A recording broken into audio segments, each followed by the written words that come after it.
মনোনয়নৰ পূৰ্বে বৰঙাবাৰী সমবায় সমিতি লিমিটেডৰ গেটত ৰাইজে ওলমালে তলা। আজি আছিল বৰঙাবাৰী সমবায় সমিতি নিৰ্বাচনৰ বাবে মনোনয়নৰ দিন, কিন্তু হঠাৎ হ'ল এক অঘটন। কিয় ওলমালে ৰাইজে তলা? পূৰ্বতে আছিল সমবায় সমিতিৰ সভাপতি ইন্দ্ৰেশ্বৰ বৰা। বৰাৰ বিৰুদ্ধে আছে ৰাইজৰ সমবায়ৰ অনিয়মৰ তথ্য। পূৰ্বতে আছিল এই সমবায় সমিতিত ৪,০০০তকৈও অধিক ভোট, কিন্তু বৰাই নিয়ম বৰ্হিভূতভাৱে কৰ্তন কৰিলে প্ৰায় ৩২শতকৈও অধিক ভোট। তাৰ পিছতে জাঙুৰ খাই উঠিল অংশীদাৰিত্ব তথা কৰ্তন কৰা ভোটাধিকাৰ আৰু ৰাইজ। তাৰ পিছতে ক্ষোভিত ৰাইজে গেটত ওলমালে তলা। আনহাতে ৰাইজৰ অভিযোগৰ মৰ্মে বৰাই বহুদিনৰ পৰা কৰি আছে অনৈতিক কাৰ্য, যাৰ ফলত সমবায় সমিতিৰ অংশীদাৰ আৰু সাধাৰণ ৰাইজে মানি ল'ব পৰা নাই এই কাৰ্য।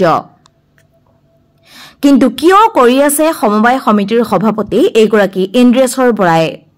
অৱশেষত আৰক্ষী প্ৰশাসনে ঘটনাস্থলীত উপস্থিত হৈ পৰিস্থিতি নিয়ন্ত্ৰণ কৰিবলৈ সক্ষম হয়। এই অভিযোগ আমাৰ নহয়, এয়া সাধাৰণ ৰাইজৰ কথাহে। শুনক ৰাইজে কি কয়। তলা মৰা কাৰণটো এইটো হৈছে, এখন সমবায় সমিতি, সমবায়খনত ইমান মানুহ অংশীদাৰ আছিল আগত, এতিয়া ৪,৭০০ নে কিমান দেই, এতিয়া তাৰ পৰা যাই পেলাই এতিয়া ৭০০ কিমানটাহে শ্বেয়াৰ আছে, বাকী শ্বেয়াৰখিনি কলৈ গ'ল? আৰু শ্বেয়াৰখিনি কাটাৰ অধিকাৰ কোনে দিলে? কাক দিলে কোনে?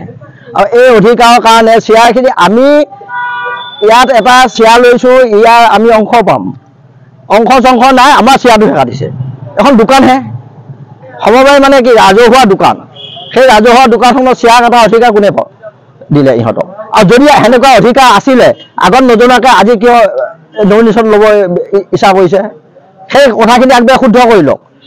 সেই শুদ্ধ কৰা শ্বেয়াৰখিনি আনক, শ্বেয়াৰখিনিয়ে ভোট দিলেহে তেওঁ সভাপতি হ'ব পাৰিব। শ্বেয়াৰ নোহোৱাকৈ কিন্তু হেৰি বজাৰ নোহোৱাকৈ ৰজা হ'ব পাৰে নেকি? সেইকাৰণে আজি আমি 10 মাৰ্চত এখন মিটিং আচ্ছা, যদি অফিচিয়েলি আমি পোৱা নাই, মানুহকো নাপাওঁ। এতিয়া কাগজ পত্ৰ বিচাৰিলে কাগজ পত্ৰ নাপাওঁ, ছেক্ৰেটাৰী কিবা আছে নে প্ৰচিডিং বুক কিবা বুক কৈছে, মোৰ তাত একো নাই। চব সভাপতি এইটো কোনো কাৰণে নোৱাৰে কৰিব। সভাপতি প্ৰচিডিং বুক কিবা ইয়াত থাকিব লাগে নে সভাপতি ঘৰত থাকিব লাগে? কিমানটা ভোটৰ পৰা কিমানটা ভোট? ৪,০০০ মানে ৩২টা ৪,৭০০ ভোট আছিলে, ৪,৭০০ ভোটৰে এতিয়া ৮০০ কিমানটা আছে, বাকীখিনি কাটা গ'ল। ৩,০০০ আমি এইটো কৈছো ৩২০০ ১০০% ১০০ টকা দিছা, ১০০ টকা লাভাংশ লোৱা। আমি ১১ টকা দিছো, আমাক ১১ টকা লাভাংশ দিয়া। কিন্তু আমাক ভোট দিয়া অধিকাৰটো দিব লাগিব আপোনালোকে, কিন্তু তেওঁলোকে সেই ভোট দিয়া অধিকাৰটো কৰ্তন কৰা অধিকাৰ নাই। আৰু ইয়াত এটা আইন আছে নহয়, কোনো কাৰণত মানে এই মানে চব আমোলাখিনি লগ লাগি, মৰিগাঁৱৰ যিখিনি আমোলা আছে গোটেইখিনি লগ লাগি প্ৰেচিডেণ্টৰ লগত লগ লাগি এইবিলাক কিবা এনেই একো ভাওনা কৰি কিছুমান নীতি নিয়ম বনাইছে, সেইখিনিকে সিহঁতে চৰকাৰী মানুহ জড়িত কেনেকৈ পাৰিব? কাৰণ এইখন এমেণ্ডমেণ্টখন আগৰে আছিলে, চেণ্ট্ৰেল গভৰ্ণমেণ্টৰ এমেণ্ডমেণ্ট, সেইটোত কোনো কাৰণত শ্বেয়াৰ কটা নাযায়।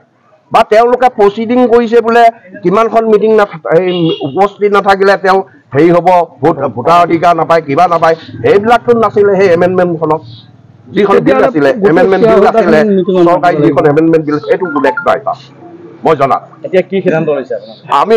কি সিদ্ধান্ত হৈছে, আমাক শুধৰণিটো কৰি দিয়ক, ইলেকশ্যনটো পষ্টপন কৰক, ইলেকশ্যন পষ্টপন কৰি পেলাই আমাক আকৌ মেম্বাৰশ্বিপখিনি ৰিনিউৱেল কৰক। যদি তেওঁলোকে ৰাইজে বিচাৰিছে যে ৪,০০০ মানুহ আছে, ৪,০০০ ভোট দিব লাগিব, এতিয়া সেইখিনিও আমি গম নাপাওঁ, কোন সভাপতি কোন আগতজনে উঠিব। তাৰমানে তেওঁ সেইটো প্ৰি প্লেন এটা কৰি লৈছে না, এই ৮০০ ভোটটো তেওঁ বনাই লৈছে না। কাৰণ মোৰ ঘৰৰ ওচৰত মই পোৱা নাই, মোক দিয়া নাই। এই সমবায় সভাপতিজনক ময়ে বনোৱা ৰাইজে পিছত গম পাব চাগে সেইখিনি সময়ত। তাৰ কাৰণে মই কিমানখিনি কষ্ট কৰিছো, আনকি মানুহৰ লগতো কাজিয়া লাগিব লগা কাজিয়া হৈছিলে, গম পাইছে নে? মই তাক বনাইছিলো তেতিয়া, কিন্তু সি এতিয়া মোকে নিদিয়া হ'ল, বুঢ়াঙুলি দেখুৱাই দিছিল। তাৰমানে মোৰ মানুহখিনিকে মই দিম সৃষ্টি কৰি ৰাজনীতি কৰিব বিচাৰিছে, আৰু যিটো এইটো হ'ব নোৱাৰে। ভাৰতৰ কোনো সংবিধানত নাই যে 50%ৰ তলত ইলেকশ্যন পাতিব পাৰে।